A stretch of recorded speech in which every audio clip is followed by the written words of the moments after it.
이게 뭐야? 전처 주제에 감히 나한테 충고질이야? 최강석의 비웃음 섞인 목소리가 작은 식당 안을 가득 채웠습니다. 그 옆에 선 젊고 화려한 여자 오세리는 팔짱을 낀 채 차갑게 웃고 있었죠. 하지만 계산대 앞에 선 나래는 흔들림 없이 그를 바라봤습니다. 벽에는 표창장과 신문기사가 빼곡했고 식당 안은 손님들로 가득했습니다. 강석이 기대했던 초라한 모습은 어디에도 없었죠. 회사 감사 조심하세요. 나래가 조용히 건넨 그 한마디에 강석의 얼굴이 순식간에 굳어졌습니다. 3억 원 횡령. 그가 숨겨온 비밀이 곧 드러날 것임을 직감한 순간이었죠. 바로 그때 옆에 있던 세린이 강석의 팔을 잡아 끌며 말했습니다. 오빠 여기서 뭐 하는 거야? 빨리 나가자. 과연 강석에게 무슨 일이 벌어질까요? 모든 것을 잃고 추락한 남자가 전처 앞에서 다시 삶을 배우게 되는 이야기가 지금부터 시작됩니다. 여러분의 따뜻한 구독과 좋아요를 기다립니다. 이 이야기는 서울 강남구에 거주하는 한 남성의 사연을 바탕으로 각색하였습니다. 2024년 5월 서울 강남의 한 고급 레스토랑. 최강석은 와인 잔을 들어올리며 만족스러운 미소를 지었습니다. 48살 중견 건설회사 대한종합건설의 상무이사. 연봉 2억의 스톡옵션까지 보유한 그는 누가 봐도 성공한 남자였죠. 오빠 이 와인 정말 맛있다. 역시 오빠 선택은 틀림없어. 맞은편에 앉은 오세린이 환하게 웃으며 말했습니다. 32살 명품 브랜드 매장의 VIP 고객 담당 매니저. 긴 생머리와 화려한 메이크업, 몸에 딱 붙는 원피스를 입은 그녀는 강석이 자랑하고 싶은 트로피 같은 존재였습니다. 당연하지. 이 정도는 기본이야. 강석은 득이양양한 표정으로 와인을 한 모금 마셨습니다. 테이블 위에는 1인당 30만 원이 넘는 코스 요리가 차례로 나오고 있었죠. 레스토랑 창밖으로는 한강이 보였고 야경은 아름다웠습니다. 그나저나 오빠 다음 주 제주도 여행 예약했어? 세린이 스마트폰을 꺼내들며 물었습니다. 당연하지. 오션뷰 스위트룸에 렌터카까지 다 준비했어. 걱정 마. 강석은 자신만만하게 대답했습니다. 사실 이 모든 게 회사 법인카드로 처리되고 있었지만 세린은 몰랐죠. 아니, 알 필요도 없었습니다. 식사를 마치고 나오는 길 강석의 휴대폰이 울렸습니다. 후배 정민호였죠. 형님, 저 민호예요. 지금 통화 괜찮으세요? 응, 뭔데? 형님, 혹시 전에 형수님 말씀하셨잖아요. 이혼하신. 아, 나래. 그 여자가 왜? 강석의 목소리가 차갑게 식었습니다. 이날에 15년을 함께 살았던 전처였죠. 2년 전 이혼할 때 재산 분할은 최소한으로 해줬고 위자료는 한 푼도 주지 않았습니다. 제가 우연히 봤는데요. 형수님이 북촌 쪽 골목에 있는 작은 식당에서 일하시더라고요. 뭐? 식당? 강석은 순간 귀를 의심했습니다. 네, 앞치마 두르고 서빙하시는 것 같던데. 제가 인사할까 하다가 그냥 지나왔어요. 전화를 끄는 강석의 입가에 비웃음이 번졌습니다. 여보, 무슨 일이야? 옆에서 세린이 물었습니다. 아, 별거 아니야. 옛날에 알던 사람 애기인데. 누구? 전처. 세린의 눈이 호기심으로 반짝였습니다. 오빠 전처?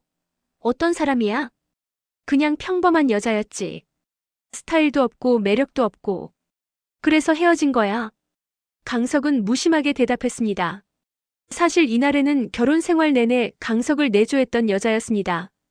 그가 평사원일 때부터 임원이 될 때까지 묵묵히 뒷바라지했죠. 하지만 강석에게 그런 과거는 중요하지 않았습니다. 근데 지금은 뭐 해? 세린이 계속 물었습니다. 식당에서 일한다던데. 서빙이나 하는 것 같더라고. 어머, 진짜? 안 됐다. 세린의 입술이 미묘하게 올라갔습니다. 동정이 아니라 우월감이었죠. 그러게.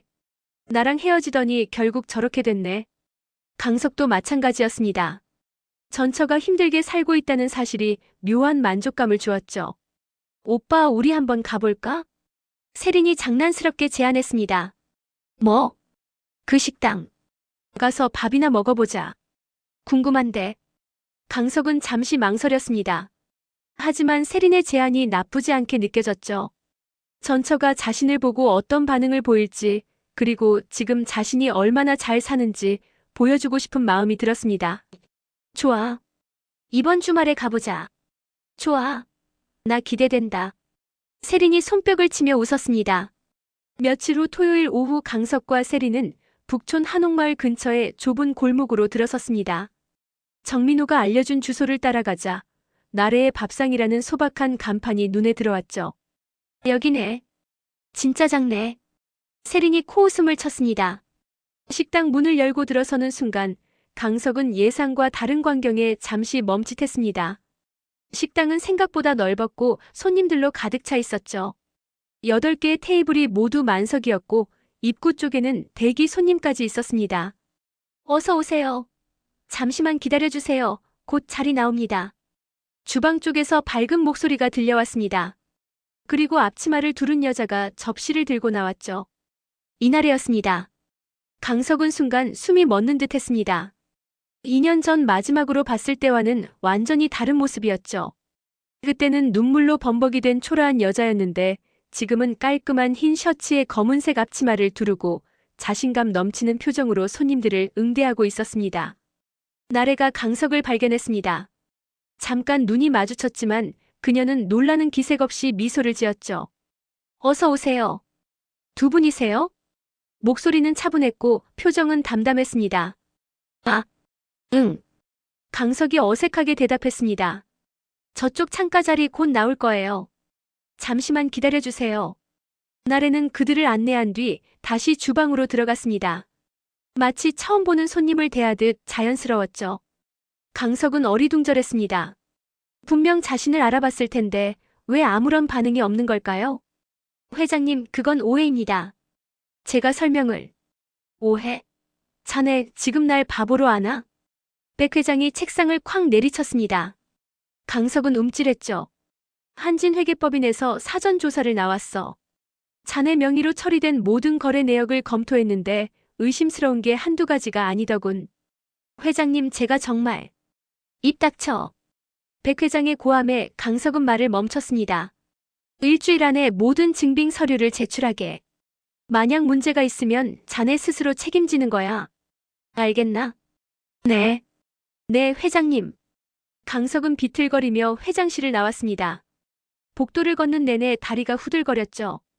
사무실로 돌아와 의자에 앉자마자 머리를 감싸쥐었습니다. 망했다. 완전히 망했어. 증빙 서류를 만들 방법이 없었습니다. 가짜 거래처는 이미 서류상으로만 존재하는 곳들이었고 법인카드로 결제한 개인 여행 경비는 어떻게 해도 설명할 길이 없었죠. 점심시간 강석은 식당에도 가지 못하고 사무실에 남아 있었습니다. 동료들의 수군거림이 들렸죠. 상무님 요즘 안 좋으신가 봐. 회계감사 때문에 난리라던데. 뭔가 문제 있는 거 아니야? 강석은 귀를 막고 싶었습니다. 오후 3시쯤 핸드폰이 울렸습니다. 세린이었죠. 오빠, 저녁에 보자. 새로 생긴 레스토랑 예약했어. 미안, 오늘은 안 될 것 같아. 왜? 무슨 일 있어? 회사 일이 좀 꼬였어. 나중에 얘기할게.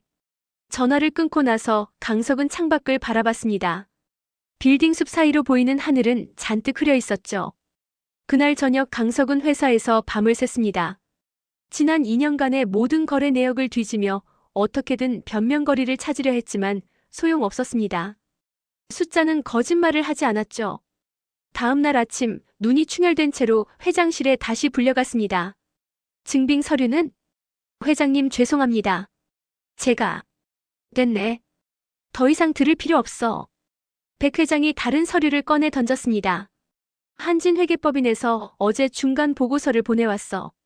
자네가 지난 2년간 빼돌린 금액이 2억 8천만 원이라고 하던데. 강석의 얼굴이 새하얘졌습니다. 자신이 계산한 것보다 적었지만 그래도 충분히 형사처벌감이었죠. 회장님, 제가 변제하겠습니다. 시간을 주십시오. 변제? 자네한테 그런 돈이 있나? 강석은 대답할 수 없었습니다. 있을 리가 없었죠. 빼돌린 돈은 이미 다 써버렸고 세린과의 여행과 명품 선물에 쏟아부었습니다. 이사회에서 결정했네. 자네는 오늘부로 해임이야. 그리고 고소 절차도 진행할 거고. 회장님.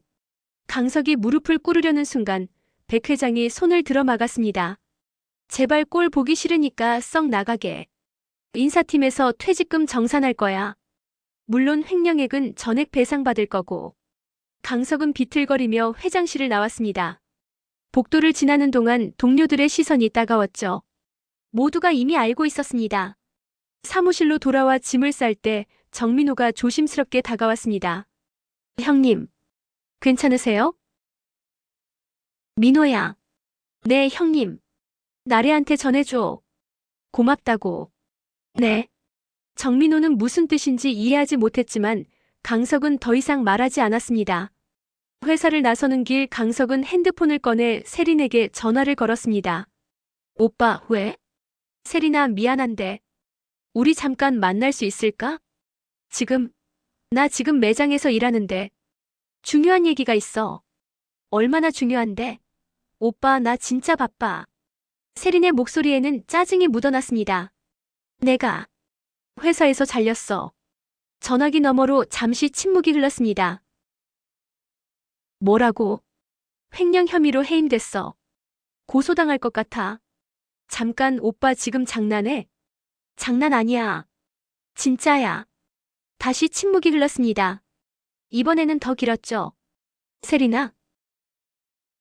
오빠 미안한데 나 지금 정말 바빠. 나중에 얘기하자. 세린아. 뚜마이너스. 전화가 끊겼습니다. 강석은 멍하니 핸드폰 화면을 바라봤죠. 그날 저녁 강석은 원룸으로 돌아왔습니다. 이혼 후에 얻은 작은 공간이었죠. 소파에 앉아 천장을 바라보는데 핸드폰이 울렸습니다. 세린이 아니라 모르는 번호였습니다. 여보세요?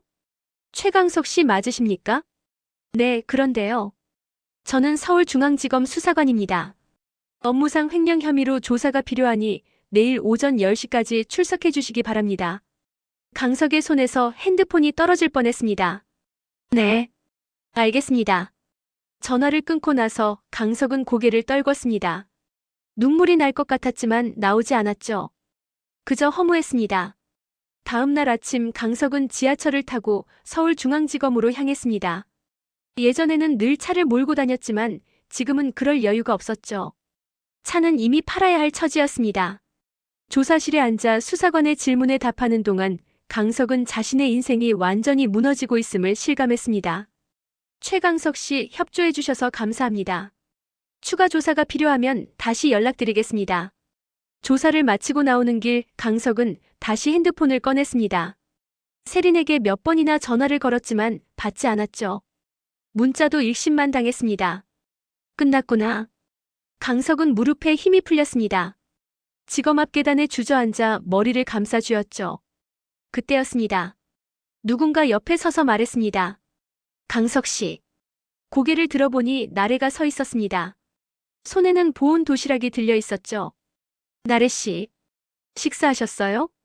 강석은 고개를 저었습니다. 이거 드세요. 아침 거르면 안 돼요. 나래가 도시락을 건넸습니다. 강석은 멍하니 그걸 받아들었죠. 왜 여기 있어요? 민호 씨한테 들었어요. 오늘 조사받으러 온다고. 나래는 담담하게 대답했습니다. 그래서 왔어요. 혼자 힘들까봐. 강석의 눈가가 뜨거워졌습니다. 3장 완료 사천자. 다음 장으로 넘어가시려면 0을 입력해주세요. 나래 씨. 미안해요. 강석의 목소리가 떨렸습니다. 뭐가요? 다 미안해요. 이혼할 때 한 짓도 그동안 무시한 것도. 나래는 잠시 침묵하다가 조용히 말했습니다. 이제 와서 사과받아봤자 달라질 건 없어요. 그냥 앞으로 잘 사세요. 앞으로라니. 나한테 무슨 앞으로가 있겠어요. 강석이 자조적으로 웃었습니다. 있죠. 사람은 언제든 다시 시작할 수 있어요. 나래가 일어서며 말했습니다. 도시락 드시고 힘내세요. 그럼 저는 가볼게요. 잠깐만요. 강석이 나래의 팔을 붙잡았습니다. 왜 그러세요? 왜 나한테 이러는 거예요? 나를 경고해준 것도 지금 이렇게 찾아온 것도. 나는 당신한테 그렇게 못되게 굴었잖아요. 나래는 강석의 손을 천천히 떼어냈습니다. 복수하려고 했어요, 처음엔. 뭐? 강석 씨가 망하는 걸 보고 싶었어요. 이혼하고 나서 1년 동안은 그 생각뿐이었죠. 나래의 목소리는 차분했지만 그 안에는 과거의 아픔이 묻어 있었습니다. 그런데 식당을 시작하고 손님들을 만나고 새로운 사람들과 관계를 맺으면서 깨달았어요. 복수는 나를 더 불행하게 만들 뿐이라는 걸. 그래서 경고했어요. 강석 씨가 스스로 정리할 기회를 주려고. 그런데 안 하셨죠? 강석은 고개를 떨궜습니다. 이제 와서 후회해도 늦었어요. 그냥 받아들이세요. 그게 유일한 길이에요. 나래는 그렇게 말하고 돌아섰습니다. 강석은 그녀의 뒷모습을 멍하니 바라봤죠. 도시락을 열자 따뜻한 김이 올라왔습니다. 된장찌개와 밥, 그리고 정갈하게 담긴 반찬들. 결혼 생활 때 매일 먹던 그 밥상이었습니다. 강석은 숟가락을 들었습니다. 한 입 베어 무는 순간 참았던 눈물이 흘러내렸죠. 한 달이 지났습니다. 강석은 검찰 조사를 마치고 기소되었습니다. 변호사를 선임할 돈도 없어서 국선 변호인을 배정받았죠. 재판 날짜도 잡혔습니다. 세리는 완전히 연락을 끊었습니다. 문자도 전화도 모두 차단당했죠. 강석은 그녀가 다니는 매장 앞까지 찾아갔지만 경비원에게 쫓겨났습니다. 손님 여기서 이러시면 곤란합니다. 저 좀 만나게 해주세요. 제발. 안 됩니다. 나가세요. 강석은 비틀거리며 매장을 나왔습니다. 거리에는 비가 내리고 있었죠. 우산도 없이 걷다가 어느 골목에 멈춰 섰습니다. 익숙한 간판이 보였습니다. 나래의 밥상. 강석은 망설이다가 문을 열고 들어갔습니다. 저녁 시간이라 손님들로 불쩍였죠. 어서 오세요. 주방에서 나래의 목소리가 들렸습니다. 그녀가 앞치마를 두르고 나오다가 강석을 발견했습니다. 강석 씨, 죄송합니다. 그냥 밥이나 먹으려고요. 나래는 잠시 그를 바라보다가 고개를 끄덕였습니다. 저쪽 구석 자리에 앉으세요. 강석이 자리에 앉자 나래가 물 한 잔을 가져왔습니다. 뭐 드시겠어요? 된장찌개요. 알겠습니다. 10분쯤 지나서 따뜻한 된장찌개가 나왔습니다. 강석은 숟가락을 들었지만 목이 메어서 잘 넘어가지 않았죠. 천천히 드세요. 나래가 옆에 앉으며 말했습니다. 나래 씨는 일 안 하셔도 돼요? 지금은 주방장이 요리하고 있어요. 저는 잠깐 쉬는 중이에요. 그렇군요. 둘 사이에 침묵이 흘렀습니다. 강석이 먼저 입을 열었습니다. 재판 다음 주에요. 알아요. 민호 씨한테 들었어요. 아마 실형 나올 거예요. 변호사가 그러더라고요. 나래는 대답하지 않았습니다. 세린이는 완전히 연락을 끊었어요. 당연하죠. 나 같은 인간한테 남아있을 이유가 없으니까. 강석이 쓴웃음을 지었습니다. 강석 씨. 네. 후회돼요? 나래의 질문에 강석은 고개를 끄덕였습니다. 매일 후회해요. 왜 그랬을까? 왜 당신을 버렸을까? 왜 돈에 눈이 멀었을까? 그런 후회는 소용없어요. 나래의 목소리는 단호했습니다. 진짜 후회는 앞으로 어떻게 살 거냐를 생각하는 거예요. 과거를 바꿀 순 없지만 미래는 바꿀 수 있잖아요. 강석은 나래를 바라봤습니다. 그녀는 정말 달라져 있었죠. 이혼할 때 눈물로 범벅이 됐던 그 여자가 아니었습니다. 어떻게 그렇게 달라질 수 있었어요? 달라진 게 아니에요. 원래의 나를 찾은 거예요. 나래가 미소를 지었습니다. 결혼하고 나서 나는 강석 씨의 아내로만 살았어요. 내가 뭘 좋아하는지 뭘 하고 싶은지도 모르고 그냥 강석 씨가 원하는 대로 살았죠. 미안해요. 사과는 필요 없어요. 그건 내 선택이었으니까. 하지만 이혼하고 나서 처음으로 나를 위해 살기 시작했어요. 그게 이 식당이에요. 나래는 주변을 둘러봤습니다. 처음엔 정말 힘들었어요. 돈도 없고 경험도 없고 그냥 요리할 줄 안다는 것 하나만 믿고 시작했죠. 대단해요. 강석이 진심으로 말했습니다. 대단한 게 아니라 필사적이었어요. 죽지 않으려고 발버둥 친 거예요. 나래가 일어서며 말했습니다. 강석 씨도 이제 그렇게 해야 해요. 죽지 않으려고 발버둥 쳐야 해요. 감옥 가더라도 거기서 끝이 아니에요. 나오면 또다시 시작할 수 있어요. 나한테 그럴 힘이 있을까요? 있어요. 사람은 생각보다 강해요. 나래는 그렇게 말하고 다시 주방으로 들어갔습니다. 강석은 된장찌개를 다 먹고 계산을 했습니다. 나래가 카운터에서 계산기를 두드렸죠. 8,000원입니다. 감사합니다.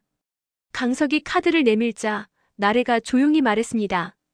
재판 잘 받으세요. 그리고 강석 씨. 네. 다시 만날 때는 좀 더 나은 사람이 되어 있길 바라요. 강석은 고개를 숙여 인사하고 식당을 나왔습니다. 그 밖에는 여전히 비가 내리고 있었지만 마음은 조금 가벼워진 것 같았습니다. 일주일 후 재판이 열렸습니다. 강석은 법정에 섰고 검사는 징역 3년을 구형했습니다. 피고인 최후 진술하시겠습니까? 판사가 물었습니다. 네. 강석이 일어섰습니다. 저는 제가 저지른 일을 변명하고 싶지 않습니다. 모두 제 잘못입니다. 법정은 조용했습니다. 다만 한 가지만 말씀드리고 싶습니다. 저는 이 시간을 후회로 보내지 않겠습니다. 제가 저지른 잘못을 똑바로 보고 다시 시작할 방법을 찾겠습니다. 강석은 깊이 고개를 숙였습니다. 판결이 나왔습니다. 징역 2년, 집행유예 3년. 생각보다 가벼운 처벌이었죠. 법정을 나오는 길 강석은 하늘을 올려다봤습니다. 비가 그치고 햇살이 비치고 있었습니다. 집행유예를 받았지만 강석의 삶은 여전히 바닥이었습니다. 회사에서 해고된 데다 전과자 신분이 되면서 어디서도 그를 받아주지 않았죠. 한 달 동안 수십 군데 면접을 봤지만 결과는 항상 같았습니다. 죄송합니다만 저희 회사는 전과 기록이 있으신 분은 채용하기 어렵습니다. 경력은 좋으신데 아무래도 힘들 것 같네요. 강석은 원룸 월세도 밀리기 시작했습니다. 집주인이 찾아와 독촉했죠. 최 선생님, 이번 달까지 밀린 거 3개월치예요. 언제 주실 건가요? 죄송합니다. 조금만 기다려주세요. 조금만이 벌써 석 달째예요. 다음 주까지 안 주시면 나가셔야 합니다. 집주인이 문을 쾅 닫고 나가자 강석은 방바닥에 주저앉았습니다. 통장 잔고는 15만 원. 이마저도 이번 주를 넘기기 힘든 금액이었죠. 그날 저녁 강석은 또다시 나래의 밥상을 찾았습니다. 어느새 일주일에 서너 번은 그곳을 찾게 됐죠. 나래가 만든 음식을 먹을 때만큼은 마음이 조금 편안해졌습니다. 또 오셨네요. 나래가 반갑게 맞아줬습니다. 네. 여기 밥이 제일 맛있어서요. 강석이 민망하게 웃었습니다. 오늘은 김치찌개 어때요? 막 끓였어요. 좋아요. 자리에 앉아 있는데 나래가 앞치마를 벗고 마주 앉았습니다. 강석 씨, 요즘 어떻게 지내세요? 그냥. 그럭저럭요. 강석은 시선을 피했습니다. 일자리는 구했어요? 아니요. 다들 전과자는 안 뽑더라고요. 나래는 잠시 생각하는 표정을 지었습니다. 강석 씨. 네. 여기서 일해볼 생각 없어요? 강석은 귀를 의심했습니다. 네. 여기서요? 네. 마침 주방 보조가 필요했거든요. 설거지하고 재료 준비하고 청소하는 일이에요. 나래 씨. 저는 급여는 많이 못 드려요. 한 달에 200만 원 정도. 그래도 식사는 제공되고 주말은 쉴 수 있어요. 강석은 말문이 막혔습니다. 왜? 왜 저한테 이러세요? 왜긴요? 일손이 필요해서요. 나래가 담담하게 대답했습니다. 저 같은 사람을 왜 도와주는 거예요? 도와주는 게 아니에요. 거래예요. 강석 씨는 일하고 저는 급여를 주는 거죠. 강석의 눈가가 뜨거워졌습니다. 생각해보고 답해주세요. 급하진 않으니까요. 나래가 일어서려는데 강석이 말했습니다. 하겠습니다. 네. 일하겠습니다. 언제부터 출근하면 되나요? 나래가 미소를 지었습니다. 내일부터 가능해요? 네, 가능합니다. 강석은 고개를 깊이 숙였습니다. 다음 날 아침 6시, 강석은 나래의 밥상 앞에 섰습니다. 나래가 문을 열어줬죠. 일찍 오셨네요. 출근 시간은 7시인데. 아, 너무 일찍 왔나요? 괜찮아요. 들어오세요. 나래는 강석에게 앞치마를 건넸습니다. 이거 입으세요. 주방 들어가기 전에 손 깨끗이 씻고요. 네. 강석은 처음으로 제대로 된 일을 시작한다는 생각에 가슴이 두근거렸습니다. 주방에 들어서자 주방장 김씨가 재료를 손질하고 있었습니다. 50대 중반의 남자로 오랫동안 한 식당에서 일했다고 했죠. 새로 오신 분이에요? 네, 최강석이라고 합니다. 잘 부탁드립니다. 김태수예요. 편하게 형님이라고 불러요. 나이는 56이고. 네, 형님. 김태수는 강석에게 설거지하는 법부터 가르쳐 줬습니다. 그릇은 이렇게 먼저 찬물로 헹구고 세제 묻혀서 닦고 뜨거운 물로 마지막 헹굼해야 해요. 알겠죠? 네, 알겠습니다. 강석은 성실하게 배웠습니다. 임원 시절에는 상상도 못했던 일이었지만 지금은 이 일이 소중했죠. 오전 11시 첫 손님이 들어왔습니다. 강석은 주방에서 설거지를 하면서 홀을 슬쩍 바라봤습니다. 나래가 환하게 웃으며 손님을 맞이하는 모습이 보였죠. 점심시간에는 손님들이 몰려들었습니다. 강석은 쉴 새 없이 설거지를 했죠. 손이 빨갛게 부어올랐지만 멈출 수 없었습니다. 강석 씨, 잠깐 쉬어요. 나래가 물 한 잔을 건넸습니다. 아니에요, 괜찮습니다. 무리하지 마세요. 오래 일해야 하잖아요. 나래의 배려에 강석은 고개를 끄덕였습니다. 오후 3시쯤 손님이 뜸해지자 강석은 식당 청소를 시작했습니다. 바닥을 닦고 테이블을 정리하고 창문을 닦았죠. 오, 강석 씨 일 진짜 꼼꼼하게 하시네요. 김태수가 감탄하며 말했습니다. 이런 일은 처음이라 서툴지만 열심히 배우겠습니다. 좋아요. 그 마음가짐이면 금방 익숙해질 거예요. 저녁 시간이 되자 다시 손님들이 몰려들었습니다. 강석은 또다시 설거지에 몰두했죠. 밤 9시 마지막 손님이 나가고 문을 닫았습니다. 강석은 허리를 펴며 한숨을 내쉬었습니다. 고생했어요. 나래가 다가와 말했습니다. 아니에요. 저야말로 감사합니다. 저녁 드셨어요? 아니요, 아직. 그럼 같이 먹어요.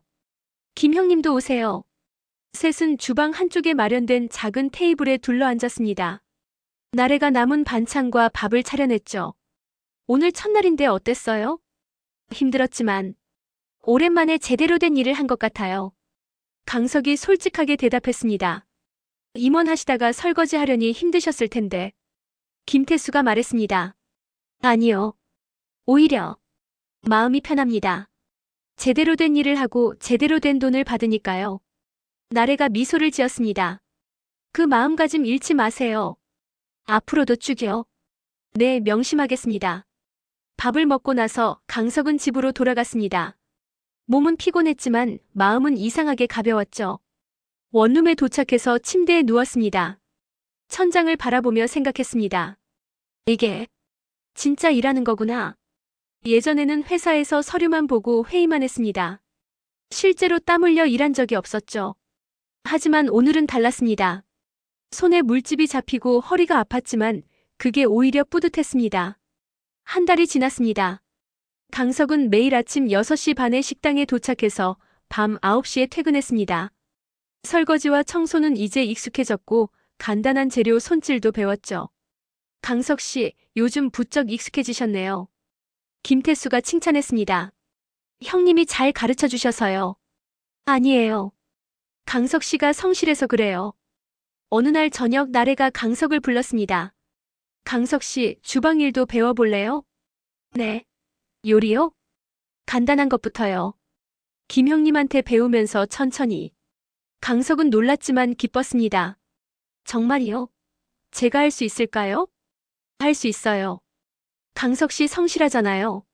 나래의 격려에 강석은 고개를 끄덕였습니다. 그날부터 강석은 김태수에게 요리를 배우기 시작했습니다. 밥 짓는 법, 국 끓이는 법, 나물 무치는 법. 하나하나 배워가며 실력을 쌓았죠. 석 달이 지났습니다. 강석은 이제 간단한 요리는 혼자서도 할 수 있게 됐죠. 된장찌개, 김치찌개, 불고기 같은 기본 메뉴는 김태수의 지도 아래 직접 만들 수 있었습니다. 강석 씨, 이제 제법인데요. 이 맛이면 손님들한테 내놔도 되겠어요. 김태수가 강석이 끓인 된장찌개를 맛보며 엄지를 치켜 세웠습니다. 정말이요? 아직 멀었는데. 겸손은 좋지만 너무 자신 없어 하지 마세요. 실력 있어요. 그날 저녁 나래가 강석을 따로 불렀습니다. 강석 씨, 다음 달부터 급여 올려드릴게요. 250만 원으로. 네. 벌써요? 당연하죠. 이제 주방 일도 하시잖아요. 50만 원 더 받으셔야죠. 강석은 감격스러웠습니다. 나래 씨, 정말 감사합니다. 일한 만큼 받는 거예요. 감사할 것 없어요. 나래는 담담하게 말했지만 강석은 알고 있었습니다. 이것이 단순한 급여가 아니라 자신에게 주는 기회라는 것을요. 그런데 그날 밤 예상치 못한 손님이 식당을 찾아왔습니다. 오세린이었습니다. 문이 열리고 그녀가 들어서는 순간 주방에 있던 강석은 손을 멈췄습니다. 세린은 여전히 화려한 차림이었죠. 명품 가방을 들고 비싼 옷을 입고 있었습니다. 그녀 옆에는 중년 남자가 함께 있었습니다. 50대 초반으로 보이는 고급 양복을 입은 남자였죠. 어서 오세요. 나래가 밝게 인사했습니다. 두 분이세요? 네, 창가 자리로 주세요. 세린의 목소리가 들렸습니다. 예전처럼 당당했죠. 강석은 주방 구석으로 몸을 숨겼습니다. 심장이 빠르게 뛰었습니다. 강석 씨, 왜 그래요? 김태수가 물었습니다. 아무것도 아닙니다. 강석은 조심스럽게 홀을 바라봤습니다. 세린과 그 남자는 메뉴판을 보고 있었죠.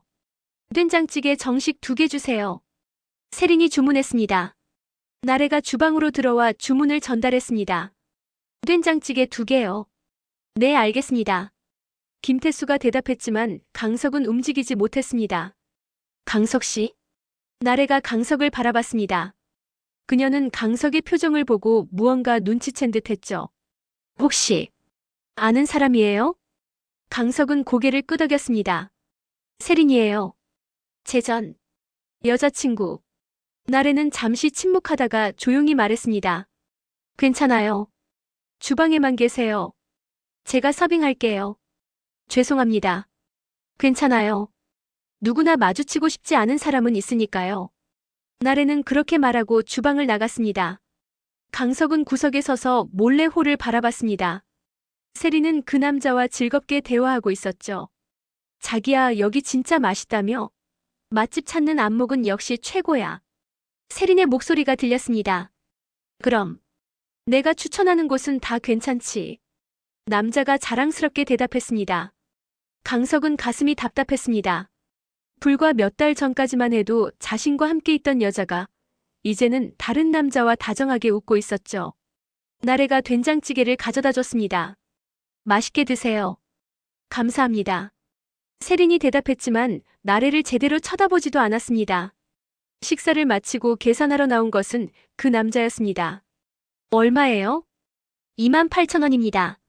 남자가 카드를 건네며 말했습니다. 여기 정말 맛있네요. 자주 올 것 같아요. 감사합니다. 또 오세요. 나래가 미소 지으며 카드를 받았습니다. 계산을 마치고 나가려는데 세린이 화장실 표지판을 보고 안쪽으로 걸어갔습니다. 화장실은 주방 옆 복도에 있었죠. 강석은 황급히 주방 구석으로 몸을 숨겼습니다. 하지만 세린이 화장실에서 나오다가 주방 쪽을 힐끗 쳐다봤습니다. 그 순간 두 사람의 눈이 마주쳤습니다.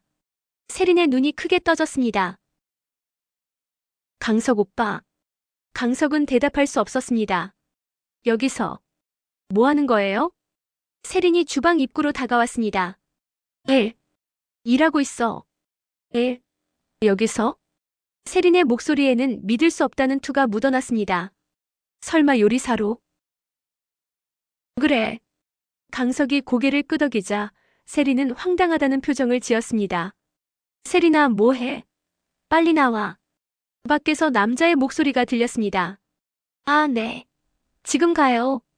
세린은 강석을 한 번 더 쳐다봤습니다. 그 눈빛에는 동정도 미안함도 없었습니다. 그저 낯선 사람을 보는 것 같은 차가운 뿐이었죠. 잘 지내세요. 세린은 그렇게 말하고 돌아섰습니다. 마치 예전에 알던 사람에게 인사하듯 가볍고 무심하게. 문이 닫히는 소리가 들렸습니다. 강석은 그 자리에 서서 한참을 움직이지 못했죠.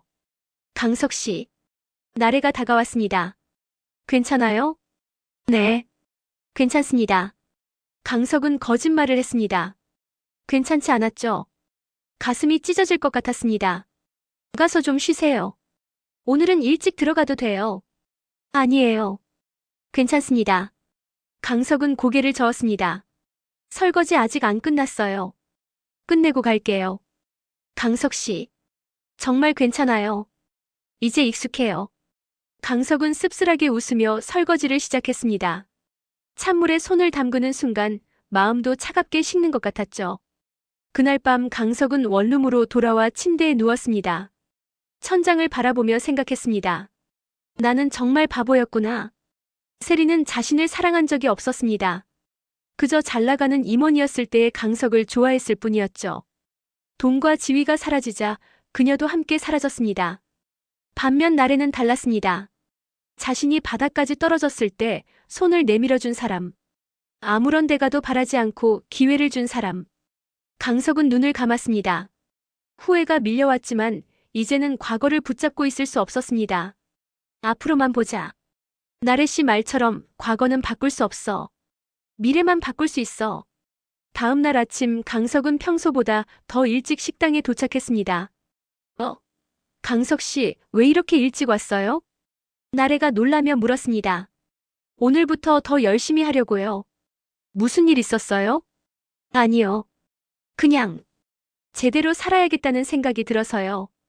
강석은 앞치마를 매며 환하게 웃었습니다.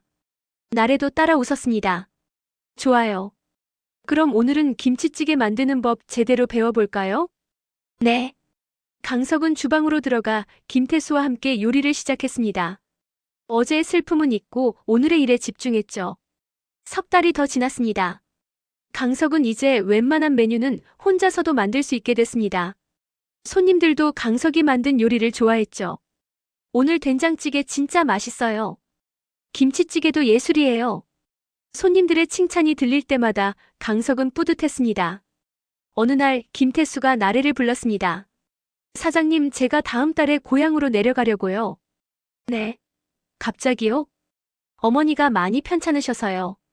고향에서 어머니 모시며 살려고 합니다. 나래는 당황했지만 이해한다는 표정을 지었습니다. 그러셔야죠. 가족이 우선이죠. 죄송합니다. 갑자기 이러게 돼서. 괜찮아요. 어머님 건강 잘 챙기세요. 김태수가 떠나면 주방장이 없어지는 거였습니다. 나래는 고민에 빠졌죠. 김태수가 떠난 후 나래는 새로운 주방장을 구하려 했지만 쉽지 않았습니다. 경력 있는 요리사들은 급여가 너무 높았고 신입은 당장 메뉴를 책임지기 어려웠죠. 사장님, 제가 해보면 안 될까요? 강석이 조심스럽게 제안했습니다. 강석 씨가? 네. 김 형님한테 배운 것도 많고 이제 웬만한 메뉴는 혼자서도 만들 수 있어요. 나래는 망설였습니다. 하지만 주방을 책임진다는 건 다른 문제예요. 손님들한테 일정한 맛을 유지해야 하고. 제가 해볼게요. 믿어주세요. 강석의 눈빛은 진지했습니다. 시험 기간을 주세요. 일주일만요. 그동안 제 요리가 괜찮으면 계속하고 안 되면 다른 사람을 구하는 거예요. 나래는 잠시 고민하다가 고개를 끄덕였습니다. 알았어요. 일주일 동안 해봐요. 대신 제가 옆에서 계속 확인할 거예요. 감사합니다. 강석은 그날부터 주방을 책임지기 시작했습니다. 아침 6시에 도착해서 재료를 손질하고 육수를 끓이고 모든 준비를 완벽하게 했죠. 첫날 점심시간에 손님들이 몰려들었습니다. 된장찌개 하나, 김치찌개 둘, 불고기 정식 하나요. 나래가 주문을 외쳤습니다. 강석은 침착하게 움직였습니다. 김태수에게 배운 대로 하나하나 정성스럽게 요리를 만들었죠. 오늘 된장찌개 맛이 조금 다른데? 한 단골 손님이 말했습니다. 강석의 심장이 쿵 내려앉았습니다. 맛없어요? 나래가 조심스럽게 물었습니다. 아니, 오히려 더 깊은 맛이 나는데요. 뭔가 달라졌어요. 좋은 쪽으로. 그래요? 나래가 주방으로 와서 강석이 만든 된장찌개를 맛봤습니다. 확실히 김태수의 맛과는 조금 달랐지만 나쁘지 않았죠. 오히려 강석만의 스타일이 느껴졌습니다. 괜찮아요. 이대로 계속해보세요. 네. 강석은 안도의 한숨을 내쉬었습니다.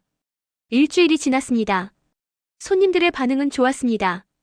오히려 예전보다 더 좋다는 평도 있었죠. 사장님, 요즘 음식 맛이 더 좋아진 것 같아요. 주방장 바뀌셨어요? 맛이 달라졌는데 훨씬 맛있어요. 나래는 강석을 불러 말했습니다. 강석 씨, 축하해요. 이제부터 정식으로 주방장이에요. 정말이요? 네. 급여도 300만 원으로 올려드릴게요. 강석은 감격스러웠습니다. 나래 씨, 정말 감사합니다. 일한 만큼 받는 거예요. 앞으로도 잘 부탁해요. 나래가 손을 내밀었습니다. 강석은 그 손을 꽉 잡았죠. 그날부터 강석은 명실상부한 나래의 밥상의 주방장이 됐습니다. 매일 새로운 메뉴를 연구하고 재료를 신선하게 관리하고 손님들의 만족도를 높이기 위해 노력했죠. 6개월이 더 지났습니다. 강석은 이제 완벽한 주방장이 됐습니다. 손님들은 그의 요리를 칭찬했고 식당은 더욱 번창했죠. 어느 날 저녁 손님들이 모두 나간 후 나래와 강석은 함께 저녁을 먹었습니다. 강석 씨, 정말 많이 달라졌어요.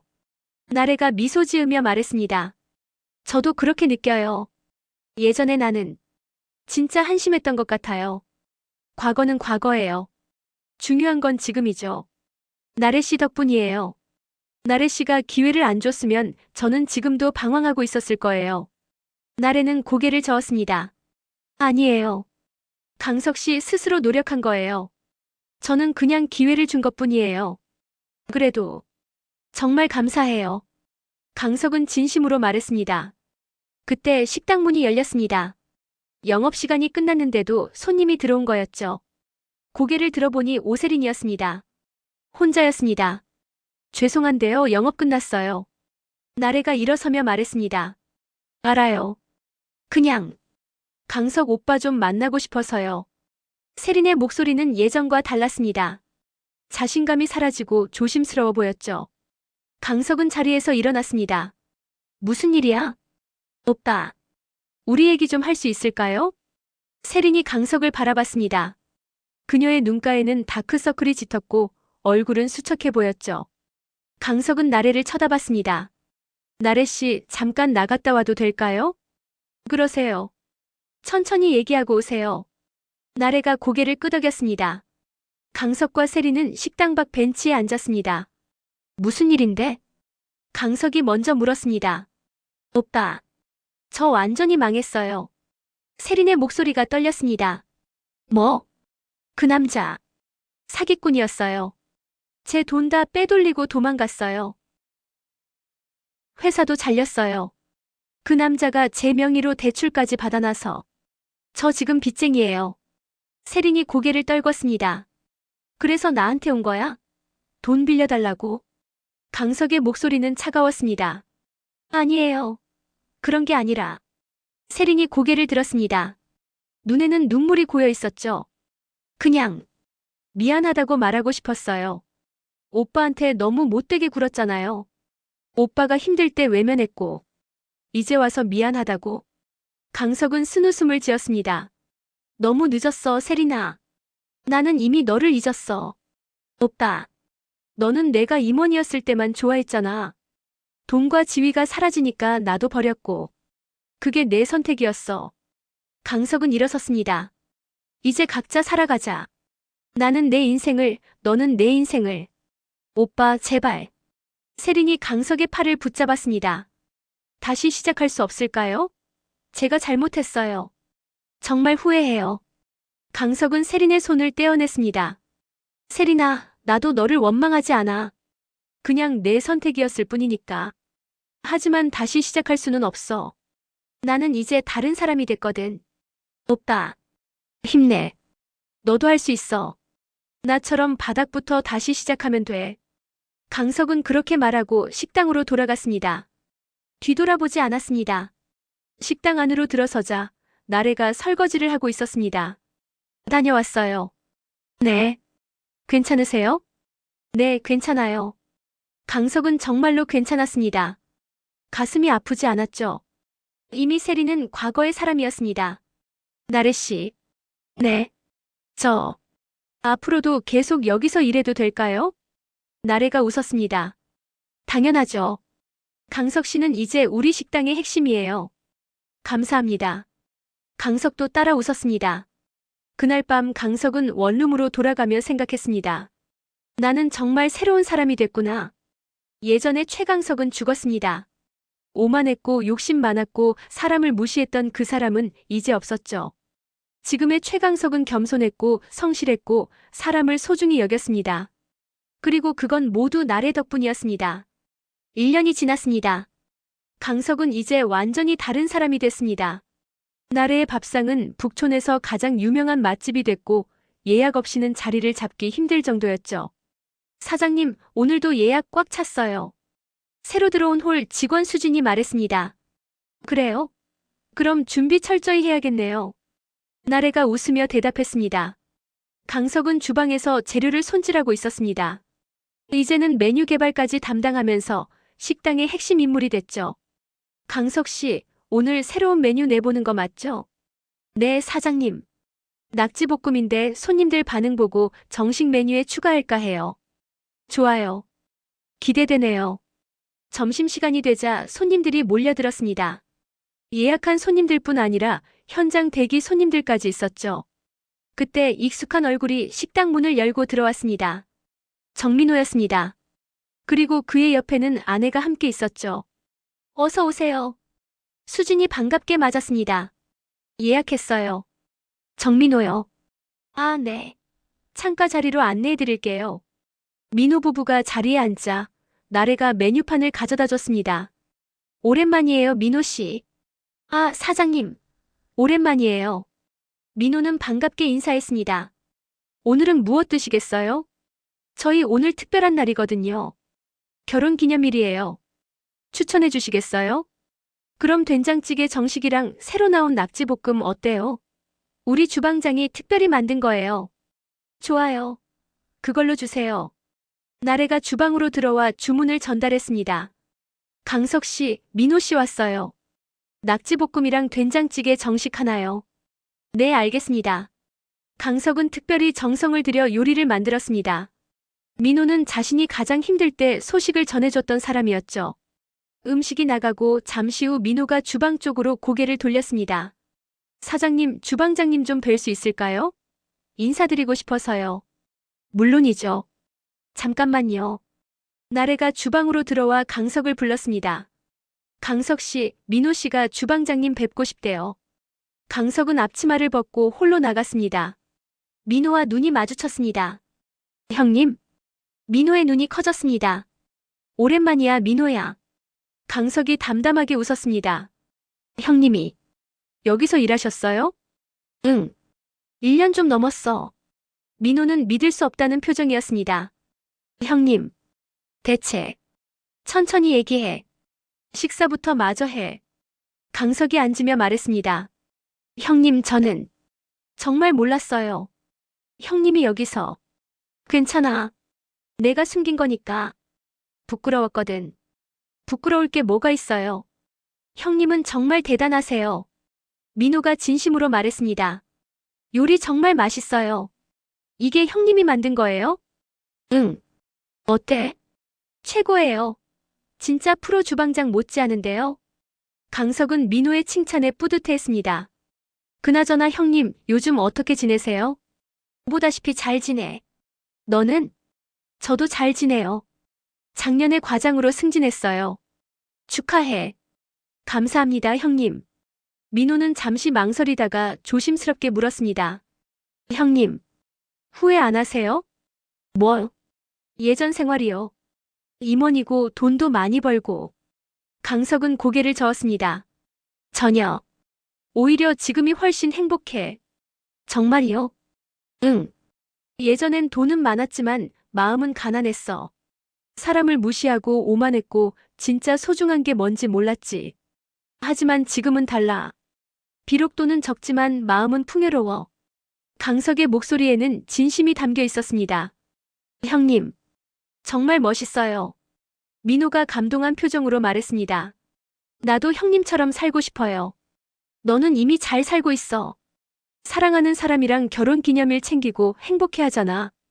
강석이 민호의 아내를 바라보며 말했습니다. 그게 진짜 성공이야. 민호 부부는 식사를 마치고 계산을 했습니다. 사장님, 정말 맛있었어요. 다음에 또 올게요. 감사합니다. 또 오세요.